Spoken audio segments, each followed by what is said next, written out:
વરસાદ વરસી રહ્યો છે ગીર સોમનાથમાં ગીર પંથકમાં અવિરત વરસાદના પગલે જમજીર ધોધનો પ્રવાહ વધ્યો છે। 6 પ્રવાસીઓ ધોધ પાસે ફસાઈ ગયા છે। કોડીનાર વહીવટી તંત્ર અને વેરાવળ ફાયરની ટીમ પ્રવાસીઓને બચાવવા રવાના પણ થઈ છે। આપ જોઈ રહ્યા છો જમજીર ધોધનો પ્રવાહ જબરજસ્ત વધારો થયો છે અને 6 પ્રવાસીઓ ધોધ પાસે ફસાઈ ગયા છે। વારંવાર ઝી24 કલાક એ વિનંતી કરે છે કે આ સ્થિતિમાં જ્યારે વરસાદી માહોલ છે, નદી નાળા તળાવ ધોધમાં ન જાય પણ લોકો મોજ માણવા જતા હોય છે। આવી પરિસ્થિતિમાં 6 પ્રવાસીઓનું રેસ્ક્યુ પણ કરાયું છે। આપ જોઈ રહ્યા છો કૌશલ જોડાયા છે। કૌશલ, 6 પ્રવાસીઓનું રેસ્ક્યુ પણ કરાયું છે। હાલમાં ધોધ જીવંત થઈ ગયો છે। શું સ્થિતિ છે વરસાદને લઈને અને આ 6 લોકોને લઈને?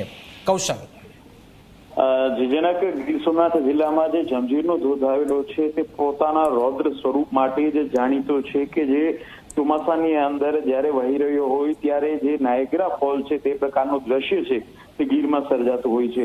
ત્યારે આ દ્રશ્ય જોવા માટે આ ધોધ ઉપરથી જે નદી વહી રહી છે તેની અંદર નાહવા માટે જે પ્રવાસીઓ છે તે જતા હોય છે। ત્યારે જે પ્રાંત અધિકારી છે તેમના દ્વારા 144મી કલમનું જાહેરનામું પણ ત્યાં સ્પષ્ટ રીતે લોકો વાંચી શકે તેમ લગાવવામાં આવ્યું છે। છતાં પણ તેનો દરકાર કર્યા વગર લોકો જે નદીની અંદર નાહવા જાય છે ત્યારે આજે પ્રકૃતિએ એવી પરીક્ષા લોકોની લીધી હતી કે તેઓ પોતાનો જીવ ગુમાવવાની તૈયારીમાં હતા।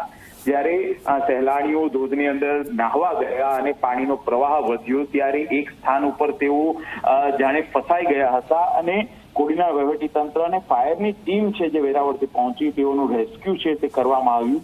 ત્યારે આ 6 લોકો જો કોઈના ધ્યાનમાં ન આવ્યા હોય તો તેઓ આજે પોતાનો જીવ ગુમાવી શકે એટલી ગંભીર સ્થિતિમાં મુકાયા હતા। બિલકુલ બિલકુલ, આભાર કૌશલ। તો આપ જોઈ રહ્યા છો જમજીર ધોધ અને લોકો આ ધોધ તો સરસ લાગી રહ્યો છે, આહલાદક અદ્ભુત લાગી રહ્યું છે, પણ લોકો ન જાય નહીં તો મોત ગમે ત્યાંથી આવી શકે છે।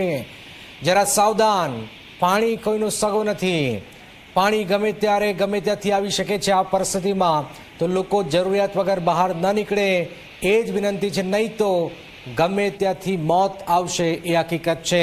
ધોધમાર વરસાદ, 6 લોકો ફસાયા, 6 લોકોને બચાવી પણ લેવામાં આવ્યા છે, પણ દર વખતે બચાવવાવાળા નહીં હોય એ સમજવાની